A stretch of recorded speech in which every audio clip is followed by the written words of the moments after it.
À l'époque, c'était un projet relativement individuel, hein. Donc il y avait mon cousin qui m'a filé un coup de main, mais parce que je suis son cousin, pas par nécessité idéologique.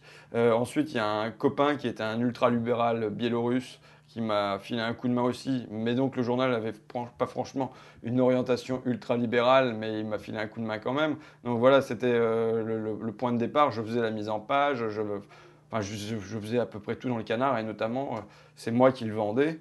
Je continue à le vendre pas mal, mais en fait, j'étais tellement insupportable. Je le vendais à la criée, je le vendais dans les restaurants, je le vendais dans les cafés.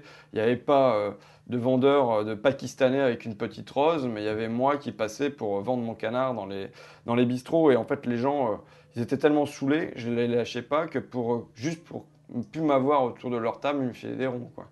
Donc voilà un peu le mode de financement des premiers numéros. Maintenant, il y a un peu plus de monde, mais ça reste fait à la main, hein, et puis avec du muscle. Donc voilà. Mais il y a un peu plus de monde, puisque maintenant on est devenu un journal national depuis le printemps. Donc il y a une petite dizaine de contributeurs. Et puis bon, au niveau de la maquette, c'est plus moi qui m'en charge. Aujourd'hui, on est en phase de transition. C'est-à-dire que jusqu'alors, les gens qui étaient payés, c'est les gens qui s'occupaient, comme moi, de ce qui se passe en interne, plus ou moins administratif, la relation avec les imprimeurs, le réseau militant, le faire vivre, l'animer. Et les gens qui n'étaient pas payés, principalement, c'était les rédacteurs. Là, c'est en train de changer, justement. On n'est pas en train de dire que les rédacteurs vont être payés à plein temps à partir de demain matin, mais on est en phase d'évolution. Les rédacteurs commencent à être payés, et on a commencé depuis quelques mois à aussi rémunérer les dessinateurs. La subsistance de Fakir, bah, c'est simple, c'est les ventes. Il n'y a pas de subvention, à part les aides à la presse au niveau de la poste. On ne fait pas d'encarts publicitaires, etc. Donc c'est uniquement les ventes à travers les kiosques, les ventes militantes, etc., les abonnements. Mais aujourd'hui, qu'on vend suffisamment de journaux pour payer le loyer, pour payer l'imprimeur, pour payer les différentes charges, quelques salaires, et d'avoir une trésorerie saine.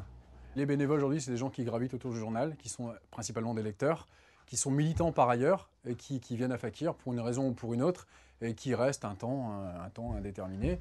Leur rôle, c'est assez large. C'est la compta, c'est la mise sous pli comme ce soir, c'est la section vidéo qu'on a montée, qui est gérée par des bénévoles.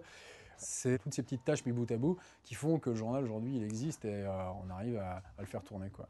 S'il y a pas l'esprit militant, il y a pas de bénévoles, il y a plus de journal, ça c'est clair et net. À commencer par les rédacteurs qui, depuis 1999, travaillent bénévolement, quoi. Le rôle de Fakir, c'est de gratter là où ça fait mal.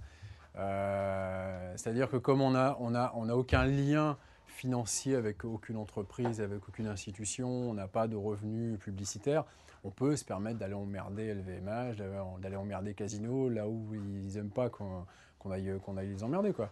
Par rapport à des revues ou des publications qui ont des pages entières de pubs pour LVMH ou pour Vinci, etc., c'est quand même évident qu'ils vont s'arrêter au bon moment, quoi. Alors que nous, on peut se permettre d'aller où on veut, puisque de toute façon, on n'a aucun lien. Donc on y va, c'est ce qu'on fait. Là, c'est moi qui pose la question. Comment on va faire pour justement pour que la presse institutionnelle devienne la presse comme nous, quoi. Je sais pas.